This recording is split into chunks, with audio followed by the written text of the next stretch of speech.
Hello and welcome to the Your Financial Pharmacist Real Estate Investing Podcast, a show all about empowering pharmacists to achieve financial freedom through real estate investing. I'm Nate Hedrick, and each week, my co-host David Bright and I explore stories from pharmacists all over the country who are achieving their real estate goals while maintaining a meaningful career in pharmacy. Whether you're a first-time investor or a seasoned pro, we're here to provide education and inspiration about the world of real estate. Please note, this podcast is intended for educational purposes only and should not be considered financial or investment advice. Hey, David, how's it going? Hey, good, thanks. How you doing, man? Good. We just finished an awesome episode, and I'm still my head's still spinning from it. It was great. Yeah. It's probably going to be one of our longer episodes because it followed this story of a pharmacist that went from getting debt free and buying his first house to then growing to 90 units and 8 figures of debt in just 5 years. Just rapid fire growth that was really impressive to see. Yeah, it was such an incredible story. So we got a great email from Stephen Nguyen, pharmacist and pharmacy director from California, graduated back in 2013, had kind of the same story as everybody else, right? Tons of debt to deal with. How do you deal with that? And yeah, I don't want to ruin the story, but it's just incredible to see how he's transpired from being so far in debt to being even farther in debt, but what that's actually meant for his financial growth and what he's been able to accomplish. It's incredible. Yeah. And I think when you see the kind of the pace of that story as it plays out over 40 minutes or so, it's certainly impressive to see also just how organic and natural that growth was, which I think is just super fun about real estate investing. Like there's certainly the flavor of real estate investing that's buying that vacation house that you and your family can enjoy and you rent it out some of the weeks that you're not there. And if that's the entirety of your real estate investing, if that's your plan, that's a wonderful thing. On the other end of that spectrum is what Stephen did, just this really fast growth to 90 units, 5 years with no signs of slowing down from here. So real estate investing can have all kinds of different angles to that journey. Yeah. So this is one you're going to want to listen to and share with your friends, listen all the way through. There's some rapid fire wisdom throughout. And it's even again, all the way to the last few minutes. So it's a really great episode. I don't want to delay it any longer, and I'll take you right to it now. Hope you guys enjoy. Hey, Stephen, welcome to the show. Hey, excited to be on the show, guys. Yeah, we're really pumped that you reached out to share some of your real estate journey, your pharmacy story, and I want to get right into it. There's a lot to cover, so maybe let's start off with just a little bit about your pharmacy background, and we'll kind of go from there. Yeah, so at a high level, I graduated from pharmacy school in California back in 2013, so approaching that 10-year mark, which is interesting. Time definitely flies. But honestly, like every pharmacist that graduates, I graduated with $250,000 of student debt back in 2013, and you make a 6-figure salary starting off. So immediately I just said, wow, I need to learn how to manage my money because I was never taught in school. I don't think anyone was taught about finances in school, but also my family didn't really teach me really either. So, I kind of felt like I needed to kind of take it upon myself, but just like everyone else graduating, you're so focused on paying that student debt. So honestly, for the first 4 years, I just lived very humbly. I still had the college mentality. I was fortunate enough to still live at home so I can save on the rent. And I just took all the excess money, lived as if I was a college student and just pumped it into my student loans. So I just did that organically over 4 years and was able to pay off $250,000 of student debt.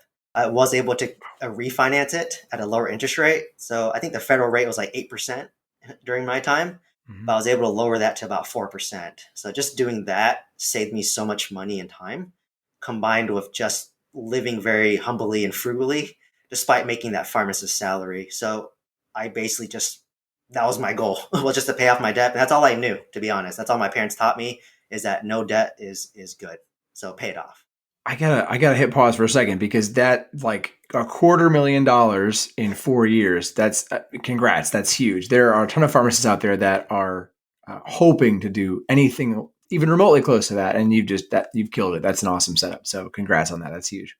Yeah. Like I said, you just kind of put your head down, take one step at a time. Just work. I didn't do any overtime or anything like that. I didn't work 2-3 jobs. It was just one job. Yeah. And just organically, you'll be surprised how it compounds over, 4 years. Wow. I love that combination of self-control and strategy there that comes in. So you're not just reducing your spending and the self-control piece there, but then also the intentional strategy of the refi. I feel like those themes have to come into play because at that 4-year mark, so now 4 years out of school, you're thinking, what's next? I've paid off this debt. I now have this money that's coming in. I don't have all these payments. What's then the strategy and the self-control of your next financial moves? Because it sounds like real estate. Yeah, no, you hit the nail on the head. So after I've paid off $250,000 of student debt, and I kind of forgot to mention that during that 4 years, I was kind of job hopping and Hmm. choosing higher paying jobs. So I kind of naturally did that just because like you spend the same amount of hours, you might as well try to maximize how much you're getting paid. Sure. But yeah, I was like I said, I was living at home, and what's the next step after you pay off your student loans is I want to save up for a down payment to live in a house, Mm-hmm. right? And it's just a very natural progression. So once again, just saved up money, lived humbly for a year, and I bought my first property, which was a 4 bedroom, 3 bath, single family home in the Bay Area. It was $800,000. So I just down 10% of a conventional loan. Fortunately, I didn't have to pay PMI despite downing less than 20%, and basically was able to get the property. I house hacked. So I know you guys discussed that topic in another video podcast episode, Yeah. but basically I lived in the master bedroom, and it was a 4 bedroom. So I rented out the 3 other bedrooms for $1,000 each, all utilities included. Wow. So I literally just posted it on a Facebook Marketplace, which is kind of the new Craigslist, and Mm-hmm. just said, hey, fully furnished, all utilities included, internet, month to month. If you want to rent it, just reach out to me. And then was quickly able to fill it up and got $3,000 a month in just rent, and that covered my mortgage. So I was only responsible for, the property tax, the utilities, insurance, which came up to be around 1,500 a month. So that's pretty cheap for the Bay Area. I mean, that may sound cheap in other states, but in Bay Area, 1,500 a month to live is like pennies. Yeah.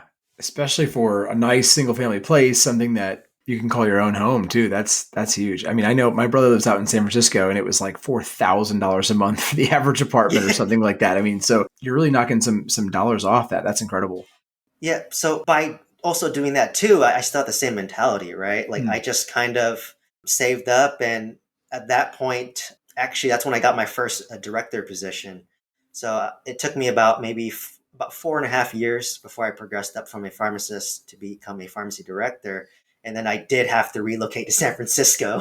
And same thing, right? I saved up money because I was getting rent, and I downed 10% again for another single family home. It was $1.1 million in San Francisco. And this property was kind of a makeshift duplex. In San Francisco, it's kind of common where it's tri level. Mhm. And on the first floor, or the first, second, and third floor was 3 bedroom, two bath. That's where I lived. So I lived in the master bedroom, rent out the 2 bedrooms in that unit. And the lower unit was a 2 bedroom, 1 bath, which I rented out to 4 college students. And they had separate entrances and everything. So I Wow. had privacy, right? We had privacy. And once again, like I think my payment was like around $1,500 again to live in San Francisco. And as you alluded to, most recently it's about 4,500 actually. There you go. If you lived in like downtown San Francisco. So, once again, I just got a job so I could, after about a year and a half of saving up, I down 10%, no PMI, and I just rented out my last house that I was previously living in. So it was just a very, very natural progression. And that's when it kind of clicked for me like, hey, can I just do this every year for 10 years? That was my initial goal. But then you kind of quickly hit a ceiling in single family homes Mm. where in California, it's more appreciation. You don't really get much cash flow. Like, I'll be honest, my first home that I rented out, I was negative about $400 a month. Oh, wow. Like, and I was self-managing that myself too, and that's not including like any maintenance, Mhm. right? So you're just straight up 400 negative a month. Wow. But because I was still working my W-2, pretty high income W-2, I could take that hit, and that property was appreciating about $100,000 a year since I basically bought it. So I mean, I'll take the hit, right? Like Yeah. for that appreciation. So But obviously, you can't own like 10 properties where you're negative $400. At that point, you're stuck to your job. So Yeah. that's when I kind of paused again and said, this is not sustainable. This is not scalable. Like, what's next? And, for me, I started watching a lot of podcasts, a lot of YouTube videos. That's what's great about the modern day. And, I stumbled across Bigger Pockets, and they do a lot of real estate stuff. And it just kind of got me open to the concept of remote investing out of state. So that's when I really pivoted. So before we jump to that pivot to out-of-state investing, because I think that that's a big shift. I think that there's a preparatory step in there that I think a lot of folks are sitting on right now of they're looking at that move that, to a bigger house, to a different area, some sort of move. And they're trying to figure out, what do I do with the existing house that I'm in? You made the conscious decision to keep the prior house as a rental, and you made the conscious decision to do it even though it was losing money. I think a lot of people have this belief that the only way that I'm going to be a successful investor is if it creates cash flow. So what was it that made you think that, you know what, I'm going to keep it despite the negative cash flow, and I'm a believer in this as a good investment still? Yeah, so this is the greatest debate in single family homes is cash flow versus appreciation. So obviously California is purely appreciation versus where I own apartments in Oklahoma, it's mostly cash flow, right? But then while $800 a month in cash flow sounds very appealing and appetizing, but if you have one roof goes out, you basically just got wiped out that whole cash flow for a year easily, right? Versus appreciation, that's the one where it silently grows without you even noticing it. And that's where it's life-changing, right? Because as I mentioned, you kind of fast forward till today, that property that I bought for $800,000 is worth $1.3 million now. That's $500,000 in appreciation. And I literally did nothing, right? I literally just rented it out. It's the same tenant that's been living there the entire time because we have high, income tenants. And you have to think long-term in real estate. Like if you hold real estate with a 10 to 30 year mindset, for me, I never want to sell real estate ideally because you'll never lose, right? Like my parents, they bought homes in California. The house I grew up in, they bought it for $600,000 in 2004. And today it's worth $2.1 million.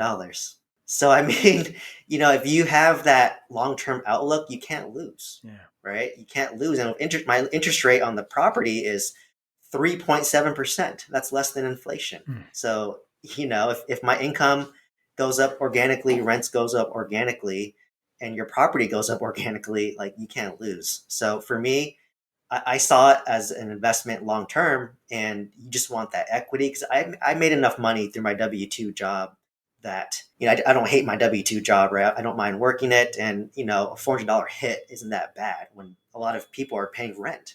Like a lot of pharmacists, I hate to say it, they live a very fancy lifestyle, nice apartment, new car, brand new Tesla, everything, right? The whole works.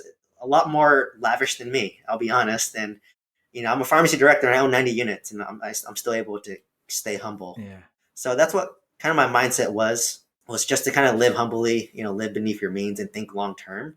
And, I'm now seeing the fruits of that compound effects 5 years later. I just did the math for you for those playing at home. $500,000 over 5 years, so 60 months.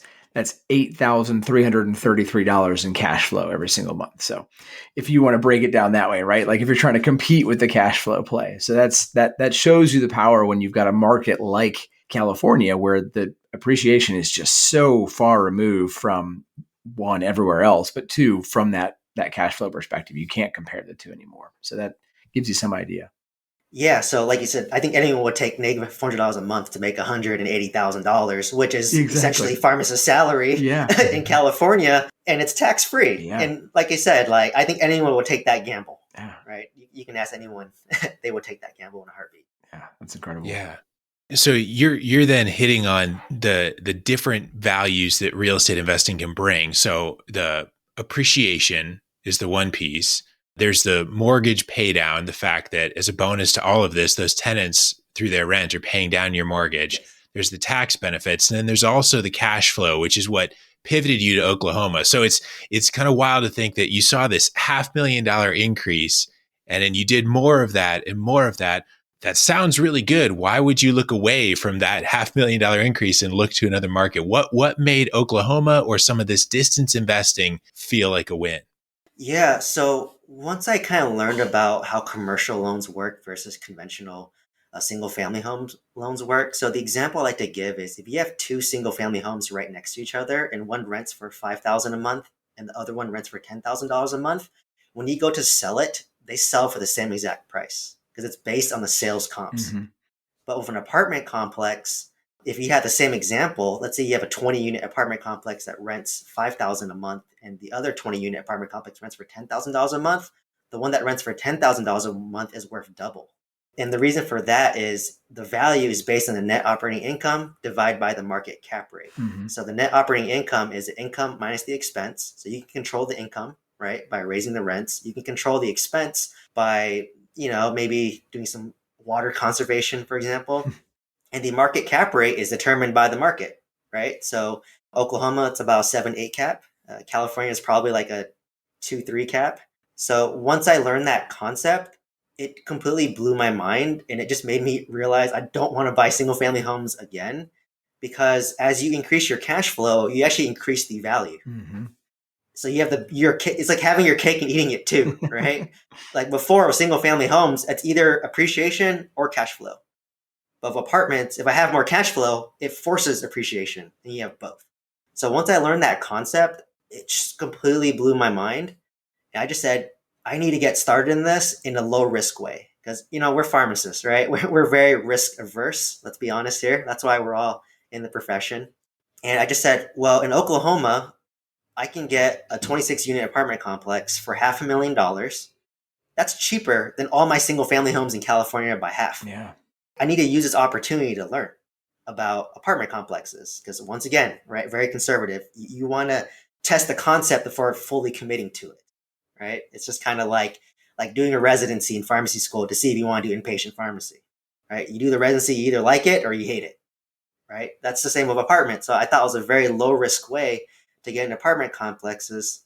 So what I kind of learned was when you first dive into apartment complexes, number one, it's intimidating, right? Like a lot of people tell me, Steven, I own single family homes just like you, and I'm too intimidated to jump into apartment complexes. Only rich people own apartment complexes. And to be honest, that's what I believed too, until I got my own.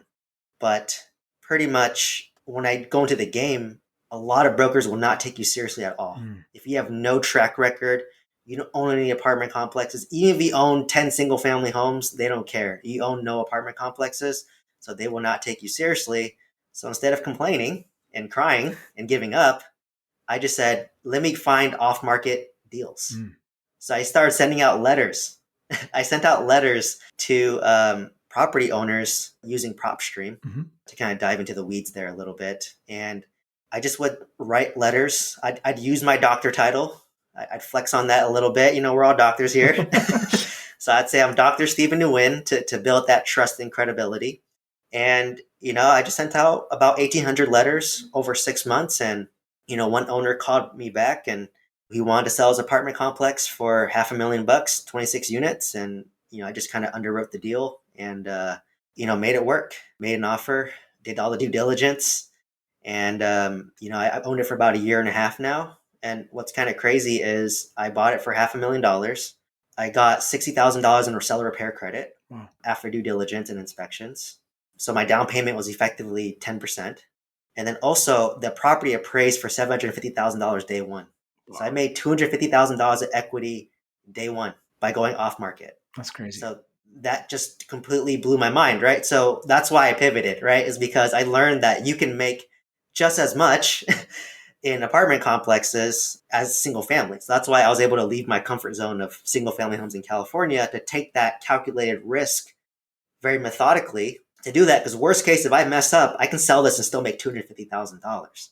That's still decent, right? But, my prediction after I'm done with renovations, so the rents of the property were around $350. I think I can double the rents after about $8,000 of renovation per unit. And the rent, I rented out for $700 just recently. I finished renovating about maybe 7 units and I'm hitting $700 in rents. So I just doubled my rent. So what does that mean? I doubled the value of my apartment complex. So it appraised at 750, it's gonna be worth about 1.5 million. So it's about $1 million of equity, Yeah. right? So I can't do that in California. So I mean, it's like I said, once I learned that concept and that mindset shift, it just completely shifted my mind. And I just said, I love my California portfolio, but once I learned this concept, I could just not go back. I have to do this. It's too great to not do. I really appreciate you going through those numbers, Stephen, because I think that really gives perspective on what people are talking about and what you've been able to accomplish. Because again, you talk up front about this $800,000 place. It was $80,000 down at 10%. Everyone assumes that's low risk, right? People are doing that every single day of the week, doing that, right? And you bought an apartment complex with 26 units for $50,000 down, right? Like less than that. Yeah.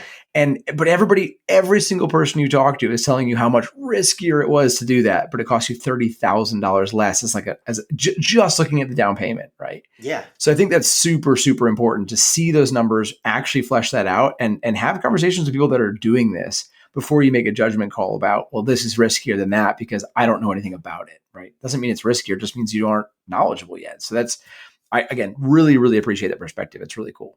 Yeah, no, I'm glad you said that is because like for me, I'm the type that I don't know until I've done it myself. Sure. So I'm always the type to like you said, dip your toes before diving in.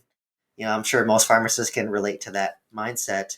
And like I said, like to me, I actually think it's riskier to own single family homes because if your single family home is vacant, you're 100% vacant. Yeah. In my 26 unit, I can have 5 tenants not pay me, but I have 21 other tenants paying me. Mm-hmm. So to me, I think it's riskier to not have a single family, or if you're doing fix and flip with single family homes, right? If you're fixing and flipping it, you're getting zero income because you're renovating it, right? But in my apartment complex, I'm still getting paid by 20 other tenants as I'm renovating 5 other units. So basically, once I finish renting those 5, I rent it out. And then at that point, tenants kind of know that you're probably going to raise the rent, so they might leave organically, or you can just move out tenants that are not your desirable tenant base and then renovate their unit and then rent that out. So that's what I really like about it. It's actually lower risk, and banks actually love apartment complexes more because it's income producing. It's an income producing asset. With single family homes, they look at your debt to income ratio, right? Yep. And that's based on your income. And, we're pharmacists, so we make good money. But eventually, if you own like 10 single family homes in California, my debt to income ratio is going to be so terrible because my rents are negative, right? Essentially, I'm negative. Mm-hmm. But with commercial lending, they look at the property. So the fact that my property cash flowed so well, the metric is called debt service coverage ratio. It has to be greater than 1.25. If you hit that, they don't care that I have no experience at that point. They didn't care that I had 0 apartment complex experience. They just saw the deal, how amazing it was. And like I said, I appraised $250,000 day one above what I purchased. I was going to ask that. Is that how you got over that hump of, I don't have the experience, so I can't get in the game? But because you brought them such a fantastic deal, once they assessed it as well, they said, oh, yeah, we can handle this all of a sudden. Is that where that shift occurred? Yeah. Like I just said, like once you have the good deal, the money will come. Yeah. They don't care about your experience, right? So that was my hurdle that I had to jump over. So that was a little hack that I did. But like, I have to know, like, as you're sending these letters out, Stephen, like, I'm just picturing this moment. You're sending these letters. You have nobody telling you they're going to give you financing, but you're sending notes to apartment complexes like, hey, I'll buy your place. Yeah. So my letter. So I'm very strategic in how I do my letters. Sure. It's almost like an invitation card, like a thank you card. So it kind of creates that intrigue and mystique. But in the letter, I just come off like a regular Joe, right? Like, hey, I'm Steven. I'm a pharmacist. I own 5 rental properties. I'm just trying to build a portfolio, take care of my family. If you have kids, obviously you want to list your kids. Like I have a 2-year-old, a 3-year-old. And then I just said, I'm pre-qualified with a lender and, I'm interested in buying your property. And then just give me a call, text me.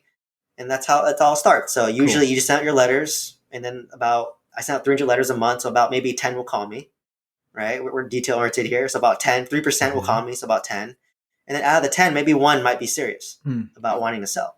So it's just building that trust, building that rapport. So we're pharmacists, right? We're pharmacists. We consult patients. We're the most number 1 trustworthy profession in healthcare. So it's a very natural ability that we have to build that trust. And, we're doctors too. So like it takes down their guard. Like I'm not just some random guy from California. I'm a pharmacist. Yeah, I love and it. I use that title and I leverage that to my advantage.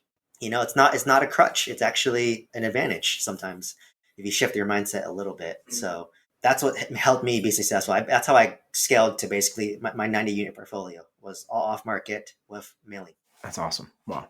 Yeah, I want to talk about that growth then as well, because one of the things that I think is different about commercial is as you increase that value, right, that allows you to complete a cash out refinance where the bank sees, okay, now this is worth more, and they let you borrow that money back out of it. And so I'm wondering, is that the strategy that you then bought the next commercial building, or how did you expand from there? Yeah, so fortunately for me, I actually just cashed out refi some of my single family homes, which had built up a lot of equity in it, Hmm. and I was able to actually pull out a HELOC back when they allowed it on investment property. So I locked it in Hmm. before they removed that product. So that's what really helped me leverage a little bit. My apartment complexes are not quite there yet because I'm still renovating it, but my goal is to do cash out refi. So like just doing some numbers there. So at a high level, I bought it for 500,000. I'm putting about $200,000 to renovate it. So I'm all in about $700,000. I think it's be worth about $1.5 million. And you do a cash out refi, you basically pull out your down payment, you pull out all your renovation costs and maybe a little bit extra, right? And that's considered pretty successful. And then you pull all that money tax free, and then you can go buy another apartment complex. Yeah. So for me, I was able to leverage my single family homes with cash out refis and HELOCs. And actually, there's some lenders that they'll do a personal line of credit. So the bank that I refinanced my pharmacy school debt with, First Republic Bank, they actually have a personal line of credit for $100,000 unsecured. Wow. And it's pretty low interest rates as well. I think mine was like 3%. So you can borrow that to leverage to buy more real estate, right? So you have to be comfortable with a little bit of debt, right? And leveraging, but that's the growth phase, right? Like I'm still growing. So you want to leverage, but then once you've hit your financial independence number, whatever that is, at that point you can kind of slow down and you don't have to maybe pull out as much cash as you needed to. So that's what really helped me scale was just leveraging my assets. So, quickly, once you close on your first apartment complex, what does that mean? You now have experience, right? You have a track Hmm. record, and now lenders know you, and now you know the market, and you have a property manager, you have your system built in place, right? So this is starting to sound like a little pharmacy now, right? I built my pharmacy from the ground up. I have a Hmm. system in place. It's self-sufficient. And now it's easier for me to buy more apartment complexes, Yeah. right? Because I know the area, I know Oklahoma. I know a one bedroom rents for 650, a two bedroom rents for 750. The average price per unit in an apartment complex is $50,000 per unit renovated. I know that out the gate, Mm-hmm. right? And I only did that because I own property there and I've been analyzing deals there. It's like repetitions, right? Sure. It's like going through farm school. It took us 4 years, right, to do this. And I've been working as a pharmacist for 9 years now. So at this point, it's like autopilot. But then with real estate, you have to go through that learning curve of real estate and single family and with multifamily. So that's what I did. And that's how I was basically able to kind of organically scale up, right? That's how I went from one apartment complex to a second apartment complex. And then I slightly deviated a bit and I got a mobile home park Oh, thrown geez. into the mix there. But like I said, once you kind of understand the basic concepts of commercial real estate, if you increase the NOI, you force the appreciation. It gives me more control, right? I'm a pharmacist. I'm a control freak, Mm. right? Right now, appreciation is not under my control. It's just whatever the market dictates. Yeah. But can increasing rents and decreasing expenses, that's fully under my control. And that's what makes it very powerful for me. And it kind of ties in naturally with me as a pharmacist, right? We like control because we have to be accurate. Hmm. So I feel like I just had more control with apartment complexes than with single family homes. I love that. And something you said that I think is really key, and I want to go back for just a second, is that you have to be comfortable with a little bit of debt. One of the first things we talked about was getting out of debt, right? You got out of school, $250,000 in loans, got to get away from that, got to get away from that. You now have way more than $250,000 in debt, right? Like, do you ever wake up and be like, what am I doing? Am I allowed to do all this? Like, I don't know. I just think it's an interesting concept, right? We all panic about debt, but what you're establishing is good debt. And I think Yes. that's, even though we look at that as good debt, the three of us sitting on this call, right, know that, but a lot of people look at that as scary because it's the D word, right? It is debt. Does that ever bother you, or you just know it comes to the territory?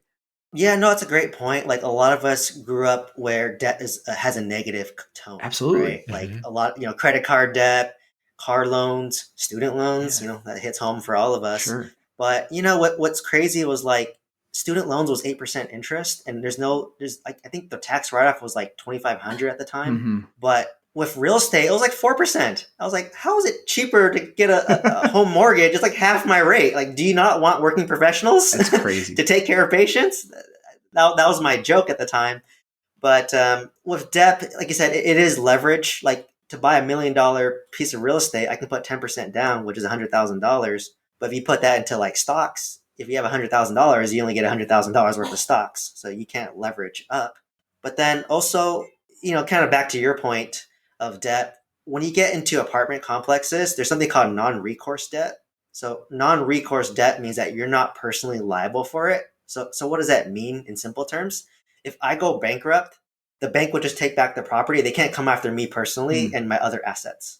Great. With a single family home, which is typically recourse debt, if I go bankrupt on that property, they're going to come after my other assets. So to me, even though I do have a lot of debt, I want to convert a lot of my debt over to non-recourse debt. And usually you can do that by paying a higher interest rate. So let's say the typical interest rate is 6%. For recourse debt, you might maybe pay like 7.5 to 8 for non-recourse debt. But is that 2% bump worth that peace of mind of not personally being guaranteed for it? I'd say so. Yeah. Right. So it just really, that's why I said it's really the mindset shift. And yeah, sometimes I do wake up, I'm about $12 million in debt. I'll be honest. Wow. But like I said, in the accumulation phase, when I'm trying to hit financial independence. So I have the option to leave my day job. That's my end goal. Unless I can get a remote job, that might extend my life a little bit longer. But, being in the basement of a hospital for 10 years, it wears you down after a while. I could use a little sunlight periodically, but once I hit that number where I can leave my job, at that point, you can reevaluate, like, do I want it leverage? Or maybe I can just start doing larger down payments. Mm-hmm. Maybe I can not cash out refi my properties and collect that cash flow. So really, it's all in your control, right? So I'm in the accumulation phase, but later you might just want to cruise. Like, if I have a family and kids, I don't want to leverage as much. I don't want that stress. So it's just options, right? Yeah. Like that's what's beautiful about real estate, is it just gives you options. That's why I do it. That's why everyone does real estate. It's just to have options and flexibility down the road. So it's just a matter of how you want to play the game, and how you play the game always varies depending on which stage of your life. Just like in pharmacy. In the first 5 years, I'll be honest, you're very gun-ho. You want to learn, do everything. And then once you've been in it 10 years or 20 years, you just kind of want to do the bare minimum and get that raise like everyone else.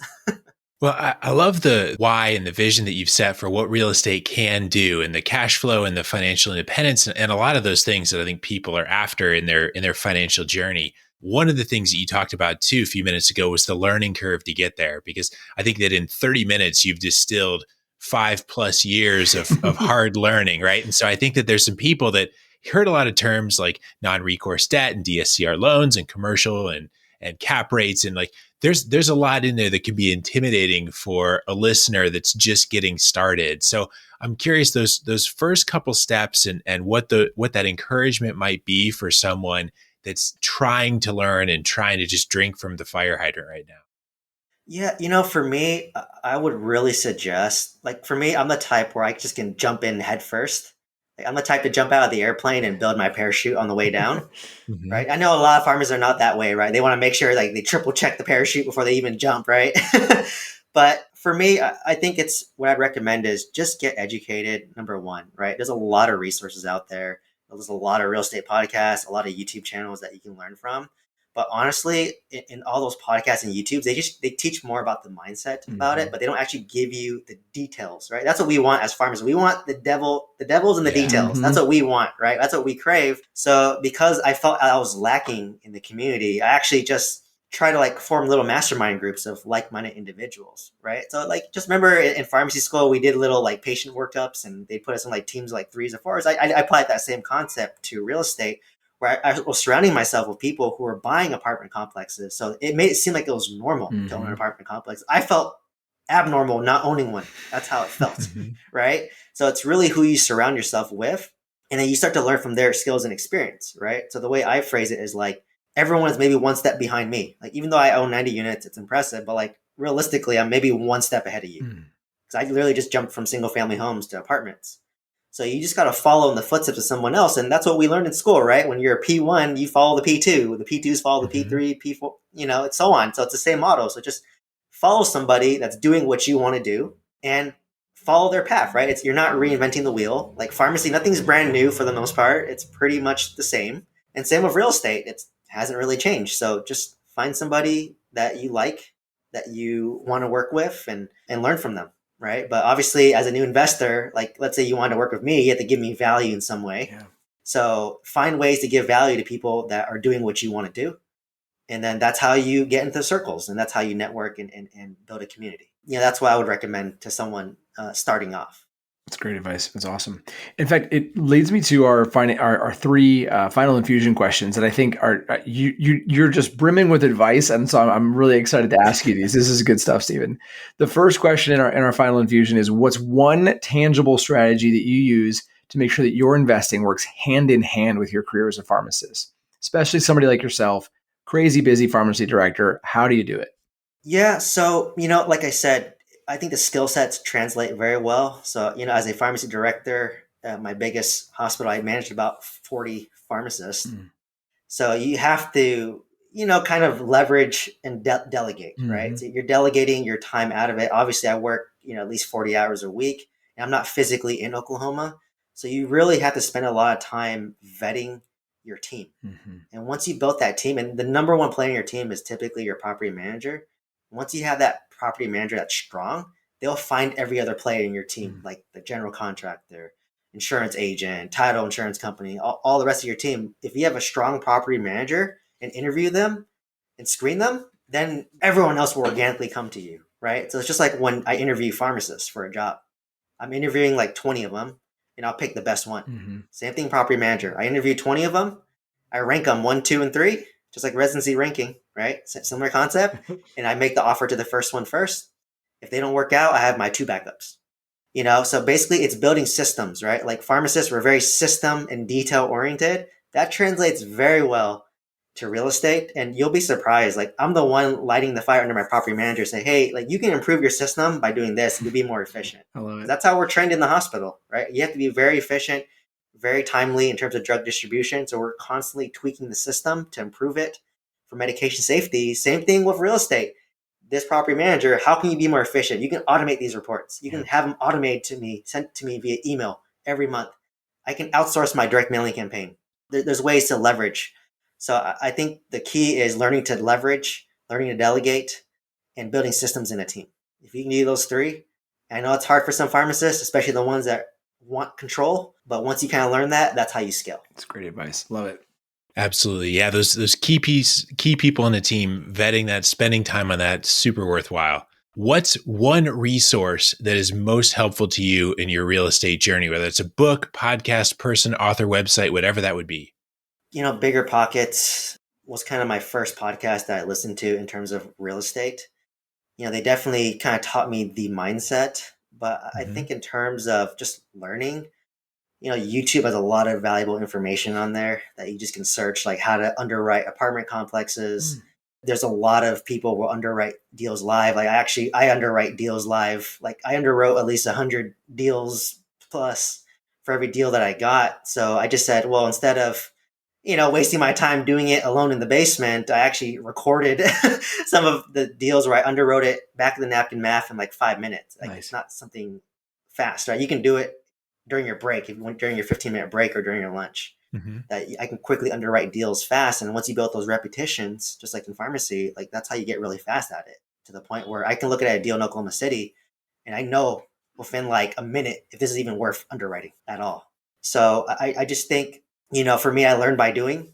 And, I kind of relate it back to like API rotations. When you're in your 4th year of pharmacy school, what are you doing? You're applying what you learned. So you can learn everything you can the first 3 years, but honestly, we're just trying to pass those exams. That's all. Just circle A, B, and C. And hopefully you circle the right one, right? But in real life, there's no A, B, and C. It's how can I creatively problem solve this, right? And if you can go through pharmacy school and explain diabetes to a patient, I think you can do real estate and learn that, right? It's not rocket scientists. A lot of people that invest in real estate, they don't have much of an education that we do. We're doctors. So definitely they can do it, we can do it too. And that's just kind of the mindset I always kind of had, right? Like if they can do it, so can I. Like, why can't I do that? Well, that's a perfect lead in then to our third question. If you are talking to a new pharmacist, what is one piece of advice you're giving to that pharmacist as if they're contemplating a start in real estate investing? Yeah. So the number one issue that all pharmacists suffer is analysis paralysis. I mean, we're definitely guilty of that, Mm-hmm. especially with how risk averse we are, how detail oriented we are. We want to feel like we know everything before taking that dive. So I would say just get a baseline knowledge. So know how to underwrite deals, right? Know how to, pick a market, know why. Like I kind of phrase it, pick your unfair advantage, Mm-hmm. right? So where's your unfair advantage? For me, why did I choose Oklahoma? Because I had a really good property manager there, plain and simple. I didn't really know much about, but I had a really good property manager there, and they're my boots on the ground. So because of that, I committed to Oklahoma. So my kind of advice would be just get educated and find your team. Find that key player, which is typically going to be your property manager, and build that trust, right? It's just like asking questions, right? That's what we're great at as pharmacists. We ask questions to get information. And then from that, we process information, ask additional questions. So if you talk to 20, 30 property managers, you're going to learn a lot. And that's what I did. I talked to a bunch of them. That's how I learned about the market and where's a good pocket, where's a bad pocket. I talked to a lot of general contractors that know how to renovate apartment complexes, right? I'm not a general contractor. I'm not even handy at all. I can't even replace my own toilet, right? I can only count in fives, right? I'm a pharmacist. Just talking to them, understanding, like I asked them, how can I be cost effective while getting the most rent, right? So I call it, because that's renter proof. And what's renter proof, right? So, and they'll tell you, okay, this is how you be cheap, make it look nice, but have tenants that like it, and they'll pay you top rent for that. So you ask them, and they'll tell you, right? Like they're the expert, just like how we're the drug expert. Yeah. Doctors come to us for drug advice. I go to the contractor for contracting advice. So it's just really being able to be a student, right? Like in pharmacy school, we're always trained to always be, you never stop learning, right? I graduated 10 years ago. I'm still learning to this day. It never stops, right? So if you apply that to other facets like real estate, you'll do well. But the key is you have to take action, right? Like knowledge without action is useless. There's a lot of people in my mastermind group that I started. We all started at the same place, and fast forward 5 years, they took no action. They still own no real estate. They don't even own a home that they live in, and I scaled to 90 units just by taking action. But we all start at the same spot, and then as you take action, just know that everything that you predicted will probably go wrong. And I've messed up many times too, where I took over an apartment complex, pest inspection was clean. When I took over, guess what happened? I had a bed bug infestation. Oh, man. And that cost me $10,000 to fumigate all 20 units. It's terrible, but I bought that apartment complex correct, and I made $200,000 equity day one. So now I made $190,000 equity day one because I spent $10,000. Yeah. So you have to have flexibility to know what's going to happen. So have reserves, right? So we're conservative here, so I always make sure I have a lot of liquidity, whether it's line of credits, personal cash, and you want to be very conservative. Assume things are going to take longer and they're going to cost more because most likely that's going to happen. So just having that very conservative approach, which most pharmacists do. So I think we're actually primed because we're very systematic, we're very calculated, and we're very risk averse. So actually, if you use that, that's not a crutch, that's actually an advantage. But you have to be willing to take action to even utilize our skill set that we have organically. For sure. I love it. I love how you're the advocate for the pharmacist investor in this, and you're bringing wisdom in behind that to back that. So for people that want to learn more from you, connect with you, where could people find you? Yeah, so you can find me on YouTube at Stephen D. Nguyen, or if you look on Instagram or TikTok, it's at Making Multifamily Money. So I actually host a weekly teaching session and followed by a Q&A every Wednesday at 7 p.m. Pacific time. And my goal is just to kind of share my experiences, like kind of what I did today, and kind of teach people and give people an opportunity to do Q&A. It kind of feels like I'm a lecturer all over again. And like I said, it's very organic. I do like teaching, real estate investors. I like teaching pharmacy students, pharmacy residents. So it's a very natural progression to teach people in real estate. So it's just actually very rewarding for me. I kind of joked, we're talking kind of offline before this, that like I never shut up about real estate, and my family is so sick of hearing me talk about it. So I need an outlet to get it out there. So that's why I started these Q&A sessions. And I just kind of wanted to give the information out there and inspire people and, just make it know that it is possible, right? It is possible that you can work a full-time W-2 as a pharmacy director, which everyone will say it's very busy, right? And still scale, to 90 units at the same time. I just kind of want to share my story to make it known that it's possible.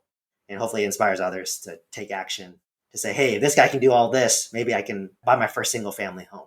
We're really glad you did, Stephen. We appreciate you coming on the show today because it's been an awesome, awesome ride hearing about your journey. And I'm expected to hear a lot more exciting things from you in the future. I'm sure we'll be inviting you back on to share even more down the road. Yeah. Hopefully when I'm back on, I'll have more units and maybe my blood pressure will go down a little bit. Well, again, we appreciate you joining us. It's been awesome. Thank you so much. Thanks so much. Thanks for listening to the YFP Real Estate Investing Podcast. If you like what you heard on today's show, please leave us a review and subscribe to the show so you never miss an episode.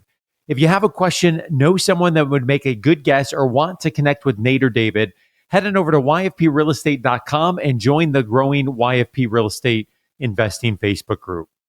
As we conclude this week's episode of the YFP Real Estate Investing Podcast, an important reminder that the content in this podcast is provided to you for your informational purposes only and is not intended to provide and should not be relied on for investment or any other advice. Information in the podcast and corresponding materials should not be construed as a solicitation or offer to buy or sell any investment or related financial products. We urge listeners to consult with a financial advisor with respect to any investment. Furthermore, the information contained in our archived newsletters, blog posts, and podcasts is not updated and may not be accurate at the time you listen to it on this podcast. Opinions and analyses expressed herein are solely those of your financial pharmacist, unless otherwise noted, and constitute judgments as of the dates published. Such information may contain forward-looking statements which are not intended to be guarantees of future events. Actual results could differ materially from those anticipated in the forward-looking statements. For more information, please visit yourfinancialpharmacist.com/disclaimer. Thank you for your support of the YFP Real Estate Investing Podcast. Have a great rest of your week.